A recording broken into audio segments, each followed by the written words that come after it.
இந்த வருடத்தினுடைய முதல் ஆராதனை முதல் செய்தியில் சங்கீதம் 65:11 வசனத்தில் சங்கீதம் 65:11 வருஷத்தை உம்முடைய நன்மையால் முடிசூட்டுகிறீர் என்று எழுதப்பட்டிருக்கு. வருஷத்தை உம்முடைய நன்மையால் முடிசூட்டுகிறீர். இப்போ வருஷம் தேவனுடைய வருஷம், நன்மை தேவனுடைய கரத்தில் உள்ள நன்மைகள். முடிசூட்டுற அந்த முடி கர்த்தருடைய அந்த கிரீடம். அகில உலகத்தில் இருக்கிறதான பரிசுத்தவான்களுக்கும் குடும்பத்தாருக்கும் இந்த ஆண்டை நம்முடைய சபையாருக்கும் வருஷத்தை உம்முடைய நன்மையினாலே முடிசூட்டுகிறீர். இப்போ நம்ம என்ன கேட்கணும்? ஆண்டவரே, வருஷத்தை, இந்த வருஷத்தை நன்மையினாலே முடிசூட்டி எனக்கு தாரும் என்று நாம் கேட்கணும். சொல்லுங்க.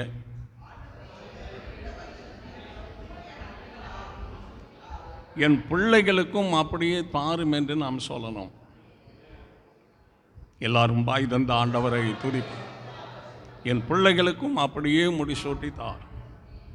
முடிசூட்டினா அதை முடிசூட்டுறது ராஜாக்களுக்கு, ஆசாரியானுக்கு முடிசூட்டுறது. தேவனுக்கு மகிமை உண்டாகட்டும். அந்த முடிசூட்டுதல் மகா பெரும் ஒரு மேன்மை, ஒரு கணம், ஒரு ஆளுகை, ஒரு அதிகாரத்துக்கு தான் அந்த முடிசூட்டுதல் உண்டாகிறது. ஆனால் தேவன் வருஷத்தை என்ன செய்கிறாரு? நன்மையினாலே, வருஷத்தை நன்மையினால முடிசூட்டுகிறார். இந்த பின்னாடி கேட்குதா? சரி, எல்லாரும் பாய் தந்த ஆண்டவரை துதிப்போம். ஸ்தோத்திரம். உபாகமம் 2ஆம் அதிகாரம், உபாகமம், எல்லாருமே பைபிள் எடுத்து பாருங்க. 2ஆம் அதிகாரம், ஸ்தோத்திரம், 7வது வசனத்தில், உன் தேவனாகிய கர்த்தர் கை கிரிகள் எல்லாம் உன்னை ஆசீர்வதித்து வருகிறார். இந்த பெரிய வனாந்தர வழியாய்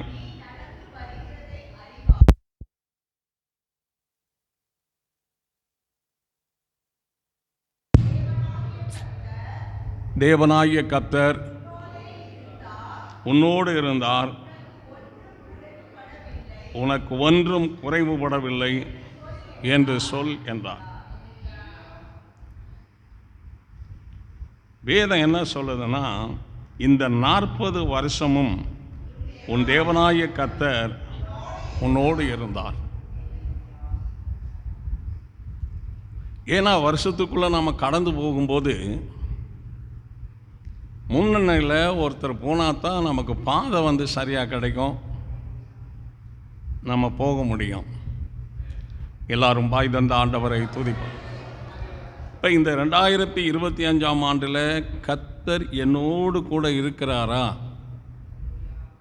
கர்த்தர் இருக்கிறாரா? கர்த்தர் என்னோடு கூட இருக்கிறாரா? நான் ஜெபிக்கும்போது கர்த்தர் என்னுடைய ஜெபத்தை கேட்குறாரா? நான் ஜெபிக்கும்போது என்னுடைய ஜெபத்துக்கு தேவன் பதில் தர்றாரா? என்னுடைய வாழ்க்கையில் ஜெபம் பண்ணுறது என்னுடைய வாழ்க்கையில் எவ்வளோ வளர்ச்சி அடைந்திருக்குது. நான் பண்ணின ஜெபம், எத்தனை ஜெபம் கர்த்தரிடத்தில் போய் சேர்ந்திருக்கோம்? என்னுடைய ஆராதனைகள் எவ்வளவு போய் ஆண்டவரிடத்தில் சேர்ந்திருக்கோம்? முந்தின வருஷங்களில் அப்படி இல்லைனாலும் இந்த வருஷத்தில் நாம் ஒரு தீர்மானம் எடுக்கணும். எல்லாரும் பாய் தந்த ஆண்டவரை துதிப்போம். கண்டிப்பாக தேவன் ஆசீர்வதிப்பார். அவருக்காக வாழ்கிறவங்களை கண்டிப்பாக தேவன் ஆசீர்வதிப்பார். அவருக்கே ஆராதனை செய்கிறவங்களை கண்டிப்பாக தேவன் ஆசீர்வதிப்பார். தேவனுக்கென்று பரிசுத்தமாக இருக்கிற தேவனுடைய பிள்ளைகளை இந்த நாளிலே தேவன் என்ன செய்வார்? ஆசீர்வதிப்பார். ஏன்னா அவர் பரிசுத்தமுள்ள தேவன். அவர் யார்? பரிசுத்தமுள்ள தேவன். தேவனுக்கு மகிமை உண்டாகட்டும். ஸ்தோத்திரம். லேவியராகமம் 25ஆம் அதிகாரம் 21வது வசனத்தில், லேவியராகமம் 25:21, நான் 6ஆம் வருஷத்தில் உங்களுக்கு ஆசீர்வாதத்தை அனுக்கிரகம் பண்ணுவேன், அது உங்களுக்கு 3 வருஷத்தின் பலனை தரும். இப்போ அங்கே தேவன் கை கிரிகளை எல்லாம் ஆசீர்வதித்து வருகிறார்னு எழுதப்பட்டிருக்கு. அவர் இந்த 40 வருஷம் உன்னோடு இருந்ததுனால உனக்கு ஒன்றும் குறைவு இல்லைன்னு சொல்லு. தேவன் என்னோடு இருந்ததுனால பேசுங்க. தேவன் என்னோடு இருந்ததுனால எனக்கு ஒன்றும் குறையில்லை. எல்லாரும் பாய் தந்த ஆண்டவரை துதிப்பான். இந்த வருஷத்திலும் தேவன் நம்மோடு கூட இருப்பார். இந்த வருடத்திலும் நம்மோடு கூட இருப்பார். 24வது வருஷத்தின் முடிவு நேரத்தில் உட்கார்ந்து அந்த வருஷத்தில் நடந்த சகல காரியத்தையும் ஆண்டவர்கிட்ட சொல்லி ஜெபம் பண்ணா. புதிய வருஷத்துக்காக இந்த 12 மாதங்களும் நாம் எப்படி ஆவிக்குரிய காரியத்தில் கடந்து போகணுங்கிறத தீர்மானம் பண்ணி தொடர்ந்து கர்த்தர் சமூகத்தில் ஜெபம் பண்ணா. எல்லாரும் பாய் தந்த ஆண்டவரை துதிப்போம். ஞாயிற்றுக்கிழமை 1ஆம் தேதி வருமானால் காலையில் ஆராதனையை முடிச்சுட்டு சாயங்காலம் ஜனவரி ஆராதனை ஆரம்பிப்போம். இட நாட்களில் திங்கட்கிழமை, மற்ற வியாழன், வெள்ளி அப்படி வருமானால் ஞாயிற்றுக்கிழமை தான் நமக்கு ஆராதனை தொடங்கும். அது ஏற்கனவே சொல்லியிருக்கிறேன், ஞாபகம் இருக்கா மறந்துச்சான்னு தெரியல. எல்லாரும் பாய் தந்த ஆண்டவரை துதிப்போம். தேவனுக்கு வேண்டார். ஒரு அள்ளி சொல்லுவோமா? ஆசீர்வாதத்தை உனக்கு என்ன செய்வேன்? அனுக்கிரகம் செய்வேன். ஆசீர்வாதத்தை அனுக்கிரகம் பண்ணுவேன். அப்போ தேவன் ஒரு சகோதரனுக்கு அனுக்கிரகம் பண்ணும்போது, ஒரு சகோதரிக்கு அனுக்கிரகம் பண்ணும்போது, எந்த வருஷம் எந்த நாள் அனுக்கிரகம் பண்ணுறாரோ அன்றைய தினத்திலிருந்து 3 மடங்கு ஆசீர்வாதம் நமக்கு உண்டாகும்.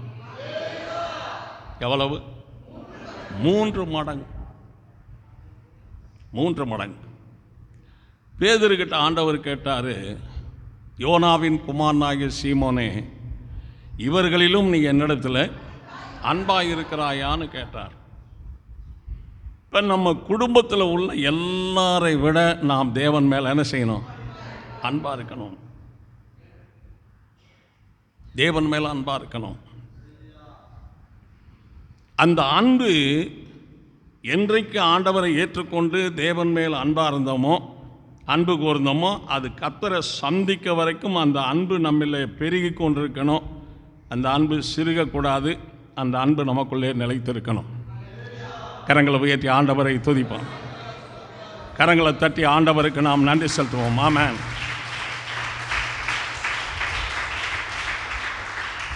ஒரு எல்லை சொல்லுவோமா? அப்போ ஆண்டவரே, நீர் எனக்கு ஆசீர்வாதத்தை என்ன செய்யும்? அனுக்கிரகம் பண்ணும். ஆசீர்வாதத்தை அனுக்கிரகம் பண்ணும்.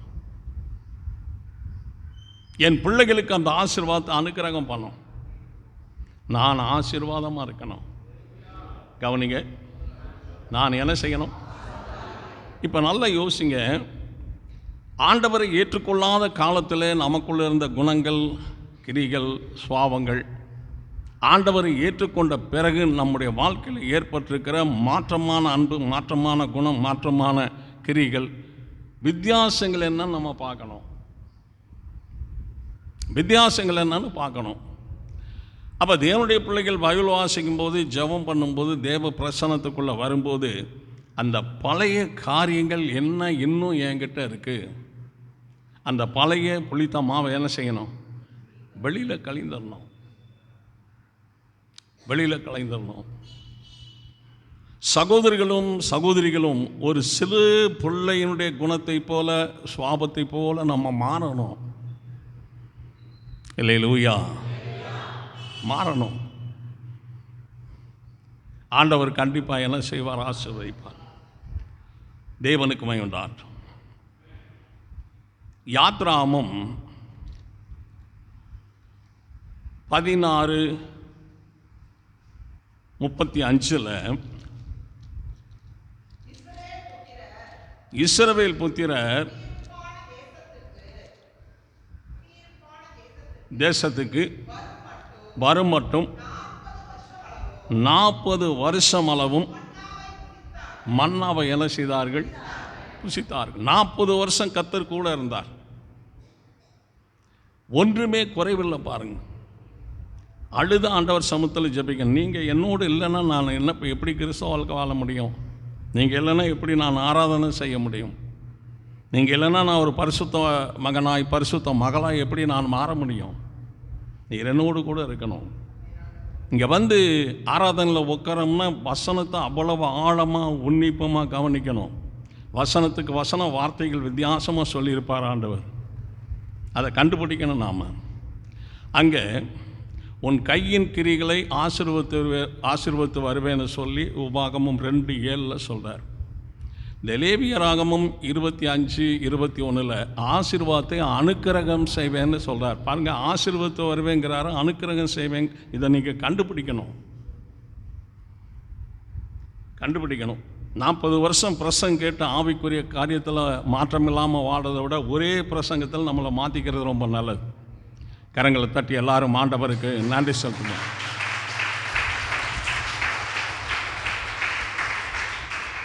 உபாகமம் 8ஆம் அதிகாரம் 4வது வசனத்தில், உபாகமம் 8:4 இந்த 40 வருஷமும்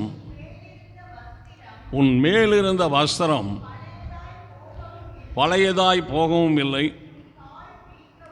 உன் கால் என்ன செய்யலை? வீங்கவும் இல்லைன்னு சொல்கிறார். கர்த்தர் கூட இருந்தால் அற்புதம் நடக்கும். ஒரு மனுஷன் ஒரு ட்ரெஸ்ஸை போட்டு 40 வருஷம் தொடர்ந்து அந்த ட்ரெஸ்ஸில் வாழ முடியுமா? முடியாது. எல்லாரும் பாய் தந்த ஆண்டவரை துதிப்போம். ஆனால் இஸ்ரவேல் ஜனங்கள் போட்ட ட்ரெஸ்ஸு வந்து 40 வருஷமாக அந்த ட்ரெஸ்ஸு அதில் அழுக்காகவும் இல்லை, பழமையாகவும் இல்லை. போட்ட ட்ரெஸ் அப்படியே இருக்குது பாருங்கள். ஏன்னா அந்த பல லட்சம் ஜனங்கள் போய் குளிக்கிறதுக்கும், ரெண்டாவது வந்து துணி துவைக்கிறதுக்கு, காய வைக்கிறதுக்கெல்லாம் இடம் கிடையாது வனாந்தரத்தில். வீட்டிலன்னா கொடி கட்டியிருப்போம், நம்ம அளவுக்கு போட்டு எடுத்துருவோம். அங்கே அப்படி அல்ல. ஆனால் தேவனே அவர்களுக்கு வேர்க்காதபடி, அவங்க ட்ரெஸ் அழுக்காகாதபடி என்ன அருமையாக தேவன் வழி நடத்தினார். இப்போ 2025ஆம் ஆண்டில் தேவனே நீர் என்னோடு கூட இருக்கணையா, என் பிள்ளைகளோடு கூட இருக்கணும் ஆண்டவரே. நான் அடிக்கடி அன்பை பற்றி சொல்கிறேன், கோபத்தை விடுங்கன்னு சொல்கிறேன்னு சொன்னால் ஆண்டவருடைய வருகையில் போகிறதுக்காகத்தான் நான் சொல்லிக்கிட்டு இருக்கிறேன். ஆண்டவருடைய குடிக்கிற மனுஷன் வார்த்தையில் தடுமாறுறது போல் கோவப்படுற மனுஷனும் வார்த்தையில் தடுமாற வேண்டியதாக வரும். மனுஷன் பேசும் வீணான வார்த்தைகள் யாவையும் குறித்து, அப்போ நம்ம பேசுகிற வார்த்தையினால் நியாய தீர்ப்பு போகிறோம்னா வருகையில் எப்படி போகிறது சொல்லுங்கள்? இந்த வசனத்தை ஆண்டவரே சொல்லியிருக்கிறார். எல்லாரும் பாய் தந்த ஆண்டவரை துதி. இப்போ தேவாலயத்தில் வந்து பலத்தோடு உட்காந்து சகோதரர்களும் சகோதரிகளும் ஆராதனை செய்ய நீங்கள் விலகின மறந்தீங்கன்னா பிரயோஜனப்படாது. எல்லாரும் வாய் தந்த ஆண்டவரை துதி. இப்போ நான் உட்காந்து பிரசங்கம் கேட்டேன் அப்படின்னா அந்த பிரசங்கத்தை மட்டும்தான் கவனிப்பேன். இந்த வசனத்தில் கர்த்தர் எதை பேசுகிறார், அடுத்த வசனத்தில் என்ன பேசுவார், அடுத்த வசனம் என்ன இருக்கும், அது நமக்கு பிரயோஜனமாக இருக்குமா, நமக்கு உள்ளதுன்னா நம்ம எடுக்கணுமே. நிர்விசாரமும் வாழ்ந்துடக்கூடாது. கரங்களை தட்டி எல்லாரும் ஆண்டவருக்கு ஆமென். வருஷத்தை நன்மையினாலே முடிச்சு விட்டுகிறார். உன் கையின் கிரிகளை ஆசீர்வதித்து வருகிறார். உனக்கு ஆசீர்வாதத்தை அனுக்கிரகம் பண்ணுகிறார். 40 வருஷம் மன்னாவை புசித்தார்கள். பாருங்கள், டெய்லி வருது பாருங்கள். இங்கே பாளையம் இறங்குனாங்கன்னா இங்கே மன்னா வரும். மதுரையில் போய் பாளையம் இறங்குனாங்கன்னா இங்கே வராது, அங்கே தான் வரும். அது எப்படி அதெல்லாம் ஆண்டவர் அற்புதம் செய்தார்னு சொல்ல முடியாது. அப்படியே நேராக கோயம்புத்தூரில் போய் பாளையம் இறங்குனாங்கன்னு சொன்னால் அங்கே தான் மன்னா வரும். மதுரையிலேயே இங்கே தவறுதலாக இருக்காது. தேவனுடைய வேலை எந்த இதுவும் தவறுதலாக தேவன் செய்யவே மாட்டார். எல்லாரும் பாய் தந்த ஆண்டவரை துதிப்போம். நீதிமொழிகளின் புஸ்தகம் 9ஆம் அதிகாரம் 11வது வசனத்தில், என்னால் உன் நாட்கள் பெருகும், உன் ஆயுசின் வருஷங்கள். இந்த வசனத்தில் பூரா என்ன வருது? வருஷங்கள். இந்த வசனத்தில் பூரா வருஷங்கள் வரும். ஏன்னு கேட்டால், வருஷத்தை நன்மையிலாம் என்ன செய்வேன்? முடிசூட்டுகிறார் ஆண்டவர். இந்த வருஷத்தை நன்மையினாலே முடிசூட்டி நமக்கு தருகிறார். என்ன தர்றாரு? முடிசூட்டி தருகிறார். எல்லாரும் வாய் தந்த ஆண்டவரை துதிப்பான். நல்லா உற்சாகமாக கரங்களை தட்டி ஆண்டவருக்கு நன்றி செலுத்துவோம். ஆமென்.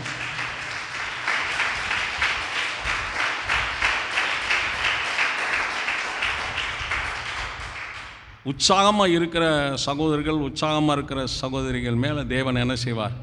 பிரியமாக இருப்பார். நீங்கள் வருஷம் பூரா அப்படியே சோம்பலாகவே இருந்து நீங்கள் பழகக்கூடாது. அது ரொம்ப தப்பான விஷயம். ஏன்னா செய்தி மட்டும் கொடுக்க எனக்கு விட்டிங்கன்னா நான் நல்லா செய்தியை கொடுப்பேன். எல்லாரும் வாய் தந்த ஆண்டவரை துதிப்பான். தேவனுக்கு மகிமை. உன் ஆயுசின் வருஷங்கள் விருத்தி ஆகும். எனக்கு ஆயுஷ் நாட்களை தாருங்க ஆண்டவரேன்னு சொல்லி நாம் கேட்கணுங்கிற அவசியம் இல்லை. தேவனே நமக்கு ஆயுஷ் நாட்களை தருவார். 2024ஆம் ஆண்டில் கண்டிப்பாக நான் நித்திரை அடைஞ்சிருவேங்கிற ஒரு எண்ணம் எனக்கு உறுதியாக வந்தது. ஏன்னா என் சரீரம் முழு பலனையும் இழந்து எப்படியோ ஆகிட்டேன் நான். எல்லாரும் கர்த்தரை துதிப்போம். தேவனுக்கு மகிமை. ஒரு நாள் இரவு வலி பொறுக்க முடியாமல் பயங்கரமாக தேமி அழுதுட்டேன். அழுகும்போது ஆண்டவர்கிட்ட ஒரு வார்த்தை சொன்னேன். நான் மரிக்கிறதுனால எனக்கு எந்த பிரயோஜனம் கிடையாது. நான் மரித்துட்டேன்னா ஆண்டவரே உங்களுக்கும் பிரயோஜனம் கிடையாது. நான் வாழ்வதனால கர்த்தருக்கு பிரயோஜனம் இருக்குது, எனக்கு பிரயோஜனம் இருக்குது. நான் மரிச்சிட்டேன்னா எனக்கும் பிரயோஜனம் இல்லை, ஆண்டவருக்கும் பிரயோஜனம் இல்லை. பூமியில் நான் உயிராக இருக்கணும். இன்னும் கொஞ்ச நாள் ஆண்டவருடைய வசனத்தை நான் பேசணும். திரும்பவும் இந்த மண்ணில் நின்று நடக்க எனக்கு பலன்தாரும் என்று செபித்த போது கர்த்தர் விடுதலை கொடுத்தார். என்னால் உன் ஆயுஷின் வருஷங்கள் விருத்தியாகும். ஆயுஷ வருஷங்கள் விருத்தியாகும். எல்லாரும் கைவிட்டாலும் கூட கலங்கக்கூடாது. கர்த்தர் நம்மளை கைவிடவே மாட்டார். எல்லாரும் நமக்கு உதவி செய்யாமல் விட்டாலும் கூட தேவனுடைய கரம் நமக்கு அனுகூலமாய் திறந்தே இருக்கும். வேண்டிய மட்டும் கொடுப்பார், வேணுங்கிறதெல்லாம் கொடுப்பார், நிறைவாய் கொடுப்பாய், பூர்ணமாய் கொடுப்பார், திருப்தியாய் கொடுப்பார், சந்தோஷப்பட்டு களி கூறும்படி தேவன் ஆசீர்வாதத்தை கொடுப்பார். நல்ல கரங்களை பற்றி கர்த்தருக்கு நாம் நன்றி செலுத்துவோம். ஆமென்.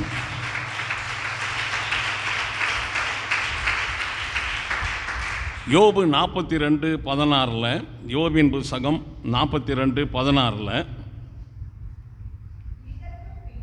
இதற்கு பின்பு யோபு 140 வருஷம் உயிரோடு இருந்து 4 தலைமுறையாக தன் பிள்ளைகளையும் பிள்ளைகளுடைய பிள்ளைகளையும் கண்டார் என்று எழுதப்பட்டிருக்கு. 4 தலைமுறைங்க. இந்த சூழ்நிலைக்கு முன்னாடி 10 குழந்தைகள் பிறந்தாங்க. அது சோதனையில் 10 குழந்தைகளும் மரித்த பிறகு அவர் என்னை கொன்று போட்டாலும் அவர் மேலேயே நம்பிக்கை இருப்பேன்னு சொல்லி ஜெபம் பண்ணதுனால கர்த்தர் யோபை மறுபடியும் உயிர் வைத்தார், மறுபடியும் பலப்படுத்தினார், மறுபடியும் அவருக்கு அழகை கொடுத்தார், மறுபடியும் எழுந்து ஜனங்கள் மத்தியில் நடம்பானுபடி தேவன் அனுக்கிரகம் செய்தார். அவர் மறுபடியும் இடிந்து போன வீட்டை மறுபடியும் கட்டினார். தன்னுடைய பிள்ளைகள் 10 திரும்ப ஆண்டவர் கொடுத்துட்டார். ஏன்னா சரீரம் வேறு சரீரமாக இருந்தாலும் முன்னாடி உள்ள பிள்ளைகளுக்கு இருந்த அதே ஆத்துமாவை இந்த புதிய சரீரத்துக்குள் அவர் பிள்ளைகளுடைய ஆத்துமாவையே அனுப்பி தந்து யோபை ஆசீர்வதித்தார். அந்த பிந்தின வருஷத்தில் 140 வருஷம் இருந்து 4 தலைமுறைகள்னு சொல்லப்பட்டிருக்கு. எத்தனை? இப்போ ஆண்டவர் சொல்கிறாரு, என்னால் உன்னுடைய வருஷங்கள் என்ன செய்யும்? விருத்தியாகும். இன்றைக்கி சொல்லணும், நான் நல்லா பாடணும், நான் பலகீனமாக இருந்ததுனால புது வருஷத்தில் பயங்கரமாக கத்தரை பாடணுங்கிற வைராக்கியத்தோட எவ்வளவு பலன் இருக்கு அந்த அளவுக்கு சத்தமாக பாடணும் ஆண்டவர். எல்லாரும் கரங்களை தட்டி கத்தருக்கு நாம் நன்றி சொல்.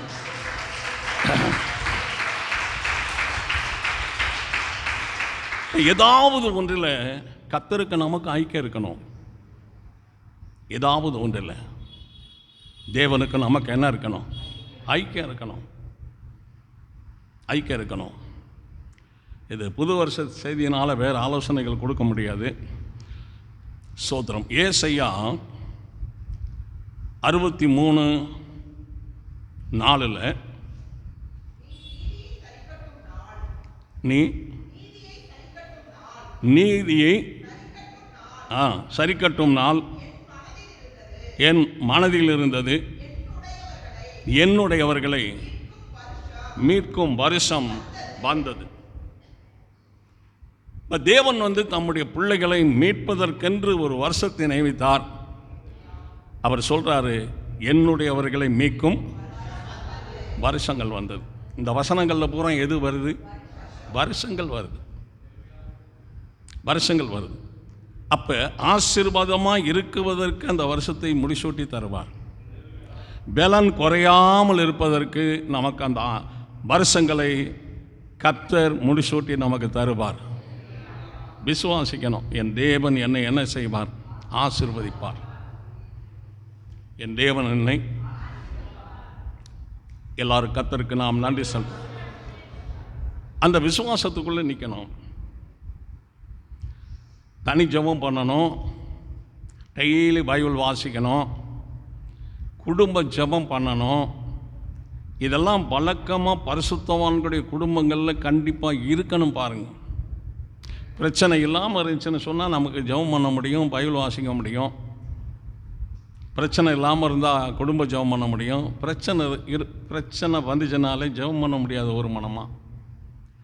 அப்போ ஆவிக்குரிய குடும்பங்களில் சாத்தான் என்ன செய்வான்னா, பிரச்சனைகளை கொண்டு வர முயற்சி பண்ணுவான். என்ன செஞ்சால் அவங்க ஆவிக்குரிய ஜீவிதத்தில் பலகீனப்படுவாங்க, என்ன செய்தால் அவங்க ஆராதனை செய்யாதபடி, ஜெபிக்காதபடி, கர்த்தரை நினைக்காதபடி நம்மளால் என்ன செஞ்சால் கட் பண்ண முடியும்னா அவன் வேலையை செய்வான். நம்ம வேலையில் நாம் என்ன செய்யணும்? கவனமாக இருக்கணும். இந்த வருடத்தில் தேவனுக்கு நமக்கு ஐக்கியம் நல்லா ஸ்திரப்படணும். சாத்தானுக்கு நமக்கும் நிரந்தரமான ஒரு பிரிவு உண்டாகணும். அவனுடைய கிரிகள் ஒன்று நமக்குள்ளே இருக்கக்கூடாது. யாருடைய கிரிகள்? கவனிங்க, யாருடைய கிரிகள்? நமக்குள்ளே இருக்கக்கூடாது. பிசாசின் கிரிகளை அழிக்கவே தேவகுமாரன். அப்போ தேவன் பிசாசின் கிரிகளை அழித்திருக்கிறார்னா நாமும் என்ன செய்யணும்? அழிக்கணும். பாருங்கள், அழிக்கணும். எல்லாரும் கர்த்தரை துதிப்போம். இப்போ ஆண்டவருக்கு உகந்த ஒரு சுவாபத்தை எப்படி நமக்குள்ளே ஏற்படுத்துறது, ஆண்டவருக்கு பிரியமான ஒரு குணத்தை நமக்குள்ளே எப்படி உருவாக்குறது, ஒரு சாந்தத்தை, ஒரு கீழ்ப்படுதலை, ஒரு சகிப்புத்தன்மையை, ஒரு மன்னிக்கிற அனுபவங்களை எப்படி கர்த்தர்ட்ட நாம் பெறுறது, அது நமக்கு அவசியம் வேணும். குடும்ப தலைவராக இருக்கிறவங்க மிகப்பெரிய பொறுமையாகவும் பொறுப்பாகவும் இருக்கணும். எல்லா காரியங்களையும் அனுசரித்து அரவணைச்சு நடத்துகிறவர்களாக இருக்கணும். பாருங்கள், அப்போ தான் அந்த குடும்பம் தலைமுறைக்கு சரியாக போகும். எல்லாரும் இந்த ஆண்டவரை துதிப்பாங்க. தலைமுறைக்கு சரியாக போகும். தேவனுக்கு மகிமை உண்டாகட்டும். மீட்கும் வருஷம். எசேக்கியேலின் புஸ்தகம் 39ஆம் அதிகாரம். எசேக்கியேல் 39 9வது வசனத்தில், இஸ்ரவேல் பட்டணங்களின் குடிகள் வெளியே போய் கேடகங்களும் பரிசைகளும் வில்லுகளும் அம்புகளும் வளைத்தடிகளும் ஈட்டிகளும் ஆகிய ஆயுதங்களை எடுத்து எரிப்பார்கள். 7 வருஷம் அவைகளை எடுத்து எரிப்பார்கள். தேவன் நம்மளை மீட்டிருக்கிறார்னு சொன்னால், தேவனால் மீட்கப்பட்ட சகோதரர்கள், தேவனால் மீட்கப்பட்ட சகோதரிகள் யுத்தம் பண்ணுகிறவர்களாக இருக்கக்கூடாது. புரியுதா? தேவன் யாரை மீட்டிருக்கிறாரோ, மீட்கப்பட்ட சகோதரன், மீட்கப்பட்ட சகோதரி யுத்தம் பண்ணுகிறவர்களாக இருக்கக்கூடாது.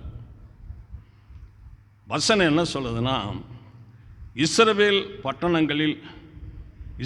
பட்டணங்களின் குடிகள் வெளியே போய் கேடகங்களும் பரிசைகளும் வில்லுகளும் அம்புகளும் வளைத்தடிகளும் ஈட்டிகளும் ஆகிய ஆயுதங்களை எடுத்து என்ன செய்வார்கள்?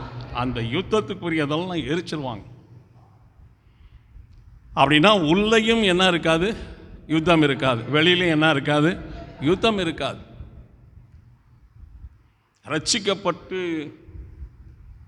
சோத்திரம் 10 வருஷம் 20 வருஷம் ஆன பிறகு ஒரு சகோதரன் சண்டை போடுற ஆளாக இருந்தால், ஒரு சகோதரி சண்டை போடுற ஆளாக இருந்தால், அதை கர்த்தர் கேட்பாரானால் அது சிக்கலாக முடிஞ்சிடும்.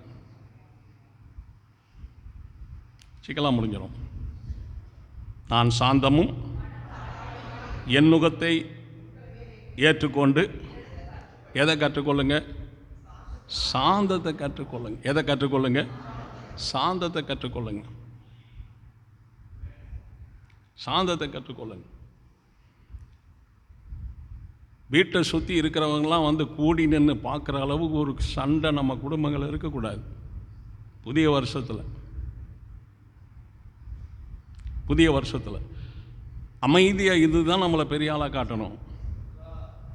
சண்டை போட்டு பெரிய ஆளாக காட்டக்கூடாது. அமைதியாக இருந்து பெரிய ஆளாக காட்டணும். பொறுமையாக இருந்து பெரிய ஆளாக காட்டணும். அதுதான் நமக்கு ரொம்ப முக்கியம். எல்லாரும் வாய் தந்த ஆண்டவரை துதிப்போம். நமக்காக வாழ்ந்து நாம் காட்டக்கூடாது, கிறிஸ்துவுக்காக நாம் வாழ்ந்து காட்டணும். ஐயோ, அவர் ரொம்ப நல்லவர், பொறுமையான மனுஷன், ஆண்டவரை ஏற்றுக்கொண்டார், அவருடைய குணமே மாறிப்போச்சு. அந்த சகோதரி ஆண்டவரை ஏற்றுக்கொண்டாங்க, குணமே மாறிப்போச்சு. அமைதியாக இருக்கிறாங்க. எப்படி இருக்கிறாங்க அப்படின்னா, அந்த யுத்த ஆயுதமாகிய கோபம், யுத்த ஆயுதமாகிய மூர்க்கம், யுத்த ஆயுதமாகிய பெருமை, யுத்த ஆயுதமாகிய கெட்ட வார்த்தைகள், இது எல்லாம் இன்றைக்கு என்ன செய்யணும்? எரிச்சிடணும்.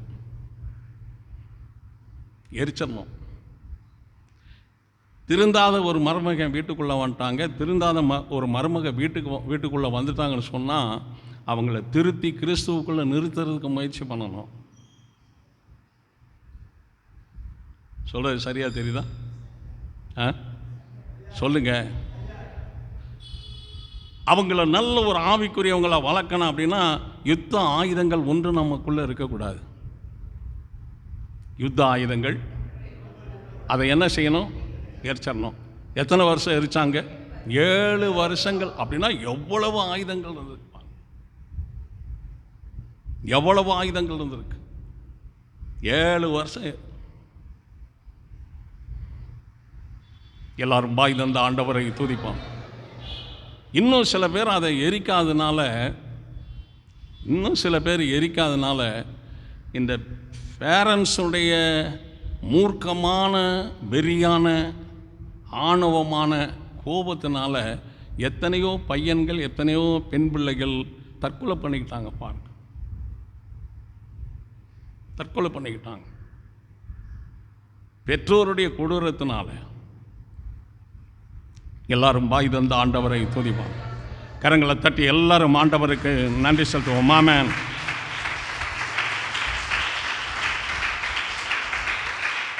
2024 இருந்ததான அந்த சகல காரியங்களும், அந்த பழையவைகள்லாம் என்ன செய்யணும்? ஒளிந்து போகணும். எல்லாத்தையும் ஒழிச்சிடணும். எல்லாரும் பாய் தந்த ஆண்டவரை துதிப்பான். எல்லாத்தையும் ஒழிச்சிடணும். தேவனுக்குமே டாக்டர், நான் மாசிலாமணிபுரத்தில் இருக்கிறேன். அவங்க கலெக்டர் ஆஃபீஸ் கிட்ட இருக்காங்க. விடிய காலம் 5 மணிக்கு 3:45 எந்திரிச்சு பாட்டு பாடி வேதமாச்சு. 5 மணிக்கு ஜபத்தை அடித்த உடனே என் மருமகனுக்கு ஃபோன் அடித்தான். என்னப்பா செய்கிற அப்படின்னு. எந்திரிச்சிட்டையா, டயத்தில் கரெக்டாக இருக்கணும், கர்த்தருடைய காரியத்தில் முன்னணியில் இருக்கணும். சரி வந்துடணுப்பா. சரிங்கய்யா, சரி வேலையை பாருங்க, வேலையை பாருங்க.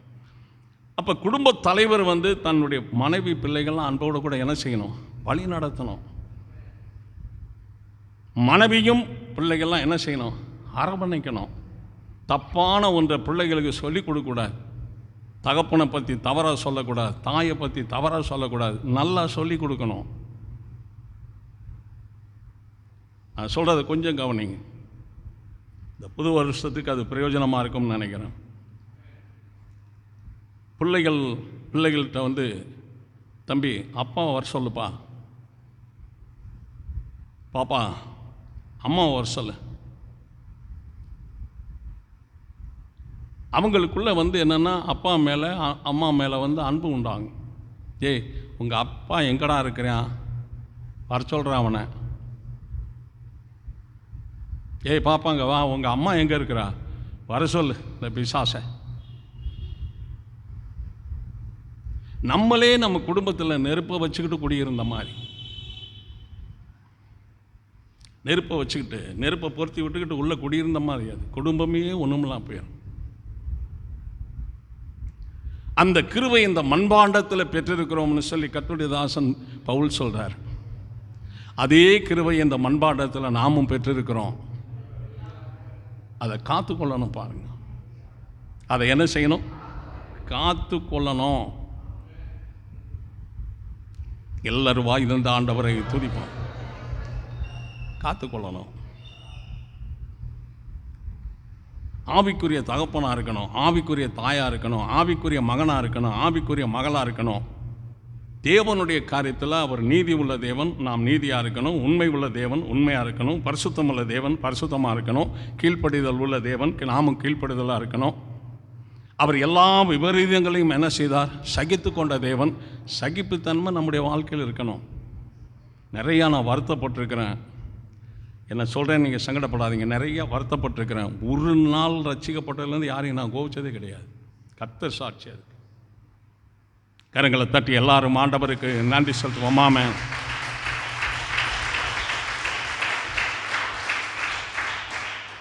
யாத்திராகமம்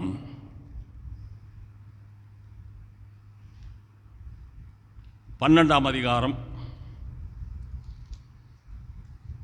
யாத்ராமம் 12:40-41. யாத்ராமம் 12:40. இஸ்ரவேல் புத்திரர் எகிப்திலே குடியிருந்த காலம் 430 வருஷம். 430 வருஷம் முடிந்த அன்றைய தினமே கர்த்தருடைய சேனைகள் எல்லாம், இப்போ இஸ்ரவேல் ஜனங்கள் எகிப்தில் 400 வருஷங்கள் அடிமையாக இருப்பாங்கன்னு ஆபிரகாமுக்கிட்ட தேவன் சொன்னார். ஆனால் அந்த மோசையும் ஆரோனும் போய் பார்வோனோட பேசி அதை அற்புதங்களை செய்து அந்த வேலைகள்லாம் செய்து அவங்க முடிக்கிறதுக்கு 30 வருஷம் ஆயிடுச்சு. எத்தனை வருஷம் இருந்தாங்க? இந்த பூமியில் எத்தனை வருஷம் நம்ம இருப்போம்? அந்த வருஷம் முடியும் போது அவங்க எகிப்தை விட்டு கானான் தேசத்துக்கு வந்தது போல் நம்முடைய வருஷம் முடியும் போது இந்த பூமியை விட்டு கர்த்தரிடத்தில் போய் சேரணும். கரங்களை தட்டி எல்லாரும் ஆண்டவருக்கு நன்றி செலுத்துவோம்.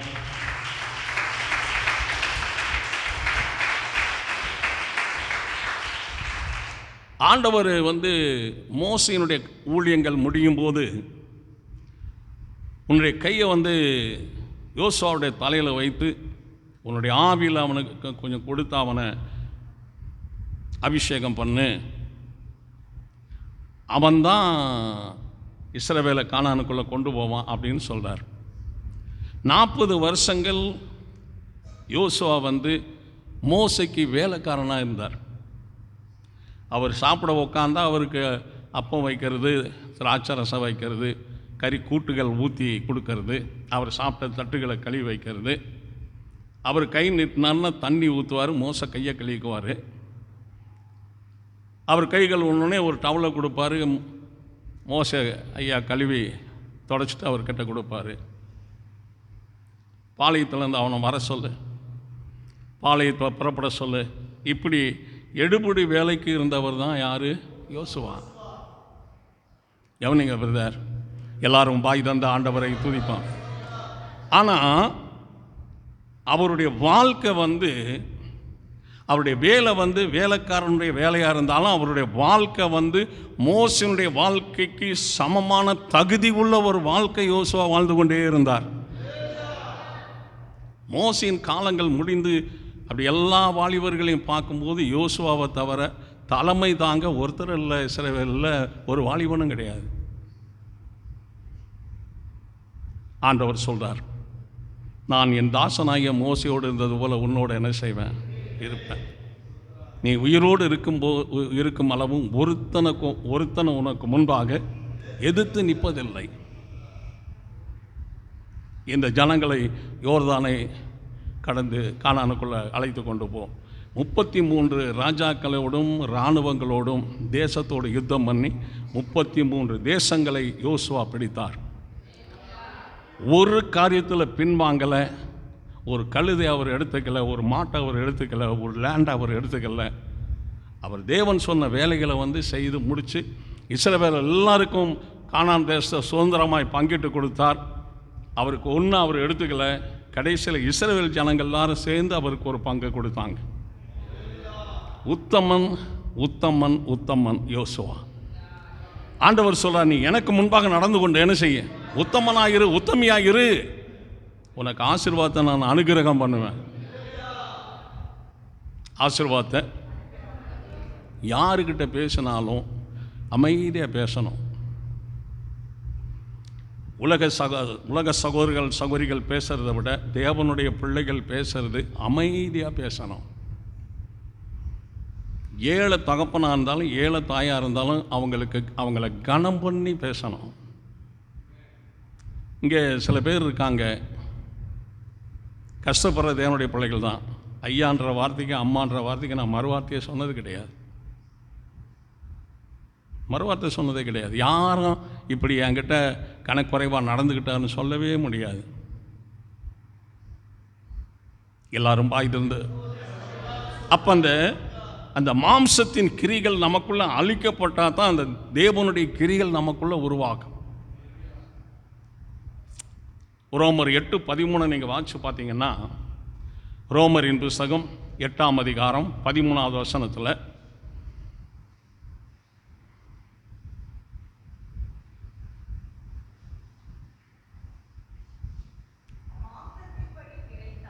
மாம்சத்தின்படி பிழைத்தால் சாவீர்கள், ஆவியினாலே சரீரத்தின் செய்கைகளை அழித்தால். இப்போ எதனால் அழிக்கணும்? பரிசுத்த ஆவியினாலே. சில சகோதரர்கள் அபிஷேகம் பெறாமல், சில சகோதரிகள் அபிஷேகம் பெறாமலே வாழ்ந்துக்கிட்டு இருக்காங்க. கஷ்டமாக இருக்கு. உங்களுக்கு நேரம் கிடைக்கும் போதெல்லாம் முழங்கால் போட்டு ஆண்டவர்கிட்ட கதறி செபிக்கணும். ஆண்டவரே, பேதுரு பேசி கொண்டிருக்கும் போது வசனத்தை கேட்ட யாவர் மேலும் ஆவியானவர், மாம்சமான யாவர் மேலும் என் ஆவியை ஊற்றுவேன்னு சொன்னீங்க. என்னை அபிஷேகம் பண்ணுங்க. என் பிள்ளைகளுக்கு பரிசுத்த ஆவியை தாங்க, எனக்கு பரிசுத்த ஆவியை தாங்க. எல்லாரும் கர்த்தரை துதிப்பான். எனக்கு நான் பிரயோஜனமாக இருக்கணும், குடும்பத்துக்கு நான் பிரயோஜனமாக இருக்கணும், தேவனுக்கு அநேக காரியங்களில் நான் பிரயோஜனம் உள்ளவர்களாக இருக்கணும். தேவனுக்கு சொல்லுங்க, தேவனுக்கு. அது நாமளே வாலின்ற இந்த வேலைகள் இருக்கு, அதை நம்ம செய்யணும்னு சொல்லி நாமளே செய்யணுங்க. எல்லா நாளும் நம்முடைய சரீர வேலையை செய்துட்டு வாரத்தில் ஒரு நாள் ஆலயத்தில் சேரில் உட்காந்து பாடி கர்த்தரை ஆராதிக்கிறாங்க சில பிள்ளைகள், வசனத்தை மட்டும் வந்து கேட்டுட்டு போகிறாங்க. அதுக்கப்புறம் அவங்களுக்கும் தேவனுக்கும் தொடர்பு இல்லாமல் மாம்சத்தின் காரியங்களை செய்துக்கிட்டு இருக்கான் அப்படின்னு சொன்னால், கர்த்தருக்கு முன்பாக போகும்போது நமக்கு ஒரு பலன் குறைவாக இருக்குது. ஆண்டவருக்காக என்ன செய்யணும்? பிரயாசப்படணும். சொல்லுங்கள், ஆண்டவருக்காக என்ன செய்யணும்? பிரயாசப்படணும். எல்லாரும் வாய் திறந்து ஆண்டவரை துதிப்போம். தேவனுக்கு மகிமை உண்டாகட்டும். நியாயாதிபதிகள் 5ஆம் அதிகாரம். நியாயாதிபதிகள் 5ஆம் அதிகாரம் 31வது வசனத்தில், கர்த்தாவே, உம்மை பகைக்கிற யாவரும் இப்படியே அழிய கடவர்கள், அவரில் அன்பு கூறுகிறவர்களோ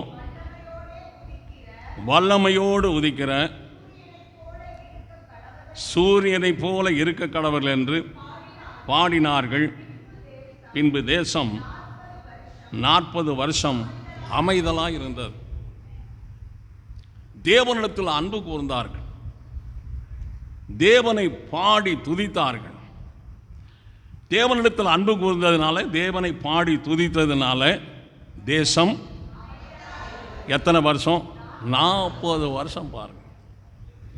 அப்படின்னா ஒரு பரிசுத்தவனுடைய குடும்பம் எப்படி இருக்கணும்? ஒரு சகோதரி குடும்பம் எப்படி இருக்கணும்? ஒரு சகோதரனுடைய சுவாபம் எப்படி இருக்கணும்? ஒரு சகோதரன் பேசுகிற வார்த்தை எப்படி இருக்கணும்? அமைதியான வார்த்தையாக இருக்கணுங்க. அமைதியான வார்த்தை. அதை கொண்டு வரணும். அதை நம்ம பிள்ளைகளுக்கெல்லாம் அதை சொல்லிக் கொடுக்கணும். பிள்ளைகளுக்கெல்லாம் சொல்லிக் கொடுக்கணும். எல்லாரும் வாய் தந்த ஆண்டவரை துதிப்பாங்க. தேவனுக்கு மகிமை உண்டாகட்டும். சொல்லிக் கொடுக்கணும். என் பிள்ளைகளுக்குள்ளே பார்க்கும்போதே என்னென்ன ரைட்டாக இருக்குது, என்னென்ன தவறுகள் இருக்குதுன்னு சொல்லி அவங்க பார்வையில், குணத்தில், பேச்சில் ஒவ்வொன்றும் நான் செக் பண்ணிக்கிட்டே இருப்பேன். அப்புறம் கூப்பிட்டு, இந்த காரியம் கொஞ்சம் தவறாக தெரியுதுப்பா, இதை நீ மாற்றிக்கிட்டேன்னா கர்த்தர் சந்தோஷப்படுவார். சரிங்கய்யா. அவங்களுக்கு எதை மாற்றிக்க சொல்கிறேன்னா அதை நான் மாற்றிருக்கணும். நானே அதை செஞ்சுக்கிட்டு நீ மாற்றிக்கன்னா என்ன செய்யாது? மாற்றாது. சில பேர் தகப்பைமார்கள் வந்து செல்லை போட்டுக்கிட்டு விடிய அடிச்சுக்கிட்டு பிள்ளைகளை சொல்லுவாங்க, ஏய் நீ செல்லை தொடாதரா, பாப்பா நீ செல்லை தொடாத அப்படின்னு. நீ தொடாமல் இருந்தால் தானே அவங்க தொடாமல் இருப்பாங்க, இல்லையா? கரங்களை உயர்த்தி எல்லாரும் ஆண்டவரை துதிப்போம். இன்றைக்கும் கூட ஒரு சின்ன பட்டன் செல்லு தான் நான் வச்சுருக்கிறேன். ஒரு டச்சு செல்லு வாங்கி தரப்பா அப்படின்னு. அந்த டச்சே வேண்டாப்பா, கிறிஸ்துவ கூட தான் நமக்கு டச் இருக்கணும், அதெல்லாம் நமக்கு தேவையில்லை, வேண்டாம் எனக்கு இது போ, இயேசுநாதரை ஆராதிக்க வாங்கங்கிற ஒரு அழைப்புக்கு இருந்தால் போதும் எனக்கு. கரங்களை உயர்த்தி எல்லாரும் ஆண்டவரை துதிப்போம். சில பேர் இவ்வளோ பெரிய செல்லு வச்சுருக்காங்க, ஆப்பிள் செல்லு, ஆரஞ்சு செல்லு, சாத்துக்குடி செல்லுன்னு. வேண்டியதெல்லாம் நமக்கு பரமபிதாவை பேசுறதுக்கு ஒரு செல். எல்லாரும் வாய் தந்த ஆண்டவரை துதிப்பார். தேவனுக்கு மகிமை உண்டாகும். ஆண்டவர் ஆசீர்வதிப்பார்.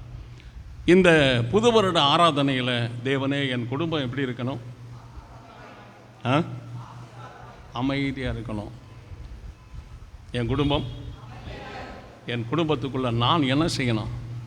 அமைதியாக இருக்கணும். என் குடும்பத்துக்குள்ளே நான் அமைதியாக இருக்கணும். தேவனுக்கு மகிமை உண்டாகட்டும். இந்த வீட்டில் இருக்கும்போது ஒரு பிச்சை எடுக்கிற ஐயா வந்து, ஐயா அம்மா அப்படின்னார். வந்து எட்டி பார்த்துட்டு அவருக்கு ஒரு காசு எடுத்துகிட்டு வரலான்னு உள்ளே போயிட்டேன். அவர் கூப்பிட்டு யார் வரலைங்கிறதுனால கொஞ்சம் தூரம் அப்படியே நடந்து அவர் போய்கிட்டு இருந்தார். காசு எடுத்துகிட்டு வந்து, ஐயா ஐயா அப்படின்னு திரும்பி பார்த்தார். யார் ஐயா? உங்களை தான் ஐயா கூப்பிட்றேன், வாங்க ஐயா அப்படின்னேன். வந்தார். ஐயா, நான் பிச்சை எடுக்க ஆரம்பித்ததுலேருந்து என்னை ஐயான்னு சொல்லி கூப்பிட்டது நீங்கள் மட்டும்தான் ஐயா. எல்லாரும் வாய் தந்த ஆண்டவரை துதிப்போம்.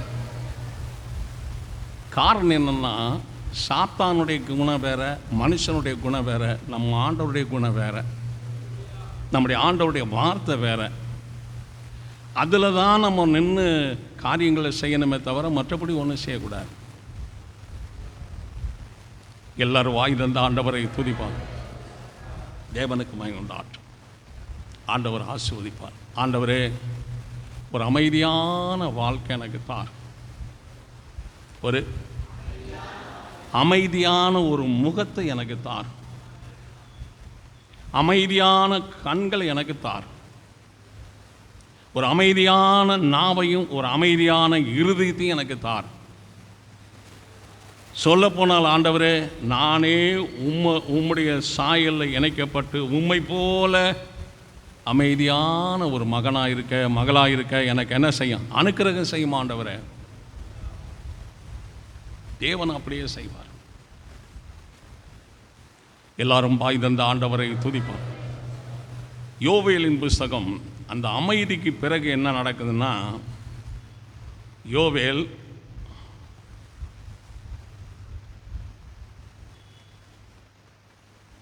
ஸ்தோத்திரம் 2ஆம் அதிகாரம்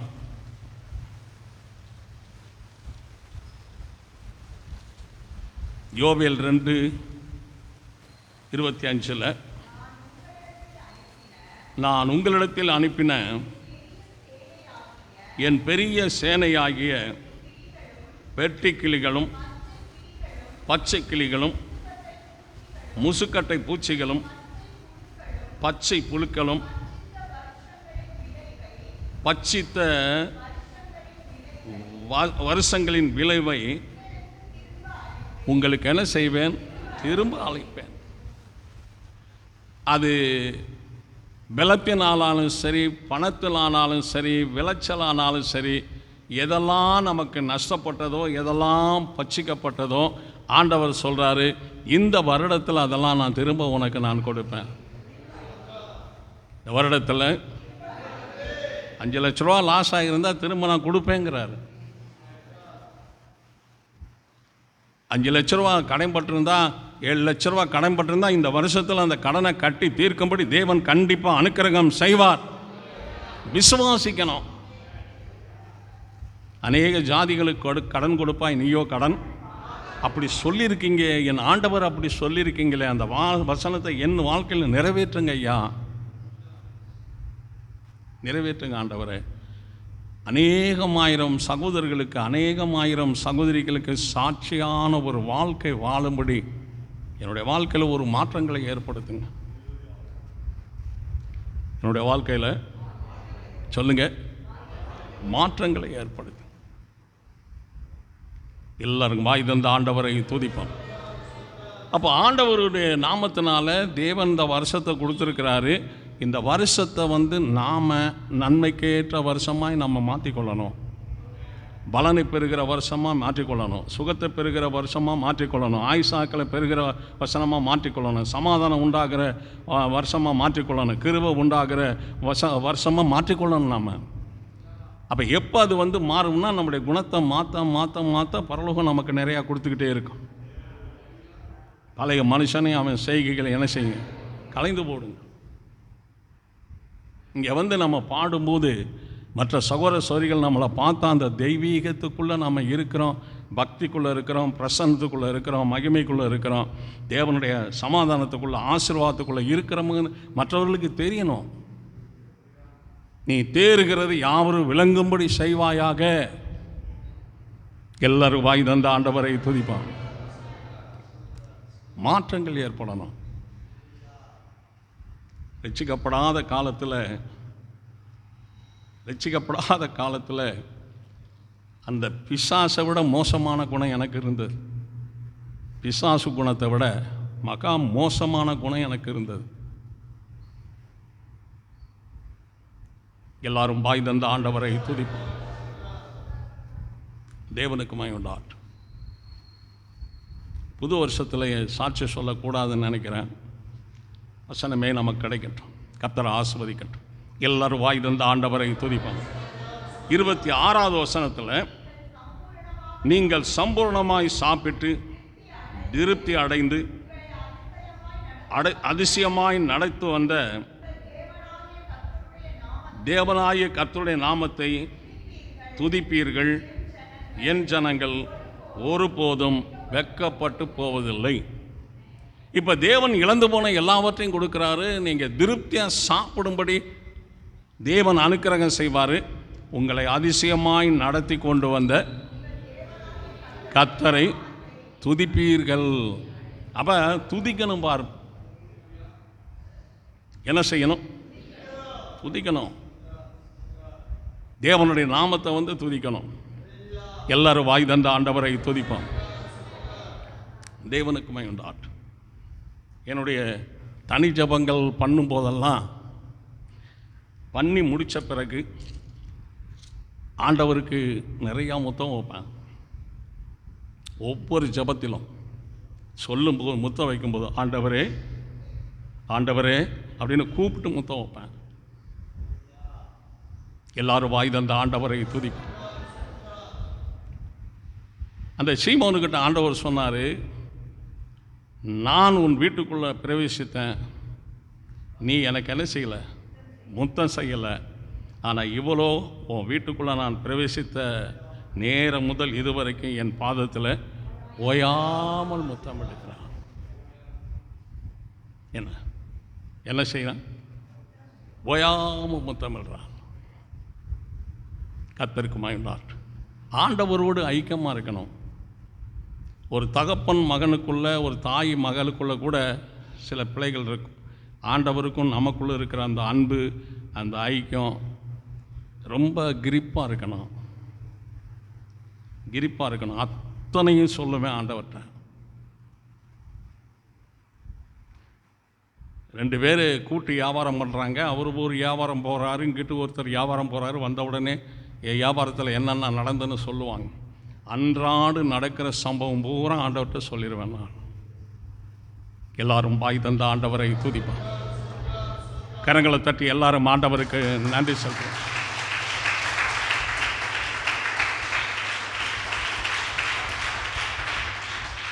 அதில் முக்கியமானது என்னென்னா, நஷ்டப்பட்டதெல்லாம் திரும்ப கொடுப்பேன். நீங்கள் சம்பூர்ணமாக சாப்பிட்டு நஷ்டப்பட்டதெல்லாம் இந்த வருஷத்தில் எனக்கு தருவார் ஆண்டவர். சொல்லுங்கள். இந்த வருஷத்தில் நானும் என் பிள்ளைகள் என் வீட்டாரெல்லாம் சம்பூர்ணமாக சாப்பிடுவோம். நிச்சயம் தருவாருங்க, நிச்சயம் தருவார்.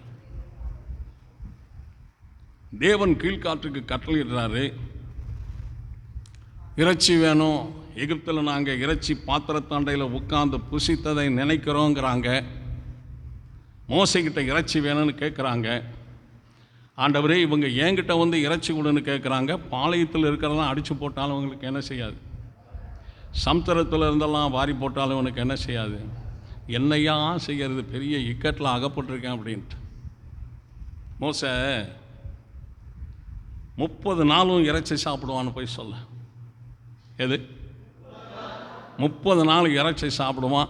அவன் சாப்பிட்ற இறைச்சி அப்படியே மூக்கில் வடிகிற மாதிரி சாப்பிடுவான்னு போய் சொல்லு அப்படிங்கிறார். மோசைக்கே தெரியல, என்னடா இப்படி சொல்கிறாரு ஆண்டவர் அப்படின்ட்டு. சரி, தைரியமாக போய் சொல்லிட்டார், 30 நாளைக்கு நீங்கள் இறைச்சி சாப்பிடுங்க அப்படின்னு.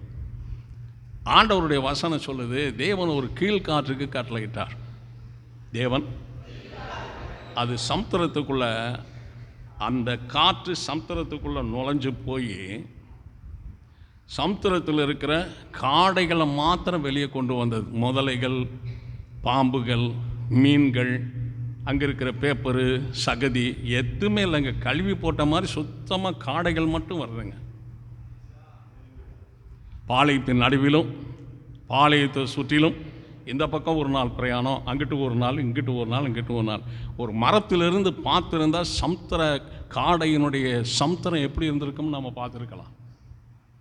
இப்படி கொடுக்க வல்லமை உள்ளவர் தான் நம்முடைய ஆண்டவர் இயேசு கிறிஸ்து. நமக்கு தேவைன்னு சொன்னால் ஆண்டவர் ஒரு காகத்துக்கு கட்டளையிடுவார், ஒரு மேகத்துக்கு கட்டளையிடுவார், ஒரு காற்றுக்கு கட்டளையிட்டாருன்னா கிளியராக நடக்கும். நீ விசுவாசித்தால் தேவனுடைய. இப்போ நம்ம விசுவாசிக்கணும், இப்போ நம்ம விசுவாசிக்கணும். நான் திரும்பவும் சொல்கிறேன், தேவனுடைய காரியத்தை எவ்வளவு நம்ம வளர்ச்சிக்கேற்றவாறு செய்யணும், அதை கர்த்தருடைய பிள்ளை எல்லாரும் செய்யணும். தேவனுடைய காரியத்தை தயவு பண்ணி குறைச்சிடாதீங்க.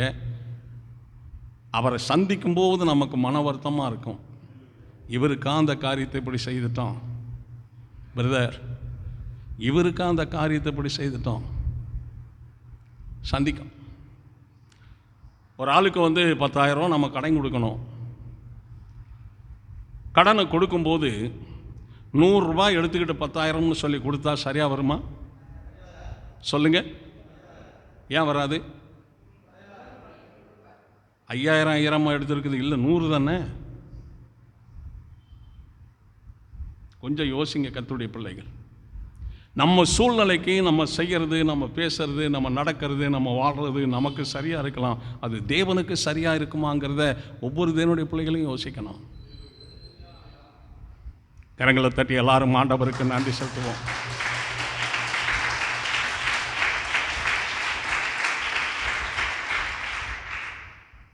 நான் எது செஞ்சாலும் பர்ஃபெக்டாக செய்வேன், ஒவ்வொரு காரியமும். ஆமாம், இப்படி சொல்கிறேன்னா என்னை பெருமைப்படுத்தி நான் சொல்கிறேன்னு நினச்சிடாதீங்க. அந்த அனுபவத்தில் நான் சொல்கிறேன். நான் ரட்சிக்கப்பட்டு கம்பெனியில் உள்ள ஒரு ஆர்ச்சி சர்ச்சில் உள்ள ஒரு பிரதர்கள் 10, 50, 60 பேர் கம்பெனியில் வேலை செய்கிறாங்க. அது எல்லாமே மற்றவங்கெல்லாம் வேலை செய்கிறாங்க. நான் ஆவிக்குரிய நிலைமையில் கம்பெனியில் ஒரு சாட்சி உண்டாக்கணுங்கிறதுக்காக 8 மணிக்கு கம்பெனிக்குள்ளே இருக்கணும். 7:30, 7:45 கம்பெனிக்குள்ளே போயிடுவேன். டெய்லி போயிடுவேன் கம்பெனிக்குள்ளே. 7:45 போனோன்னா 5 நிமிஷம் ஆக வரைக்கும் மணியை பார்த்துட்டு பேசாமே இருப்பேன். 7:50 ஆகும்போது தேதியை போட்டு டைம் 7:50 அப்படின்னு சொல்லி போட்டு வச்சுட்டு வரேன். இப்படியே 3 மாதம், 6 மாதம், 1 வருஷம் 7:50, 7:50, 7:50, 7:50ன்னே இருக்கும். எல்லாரும் பாய் தந்த ஆண்டவரை துதிப்போம். மேனேஜர் சார் சௌரியராஜன் அப்படியே அட்டன் லிஸ்ட்டில் எவன் எப்படி வந்திருக்கிறான்னு பார்த்துட்டு கடைசியில் என் பேர் போட்ட அந்த இதை பார்க்கும்போது 7:50, 7:50, 7:50ன்னு இருக்கு. அது எப்படி இப்படி வர முடியும்? 7:50க்கு வரலாம், 8க்கு வரலாம், 8:05, 8:10 வரலாம்.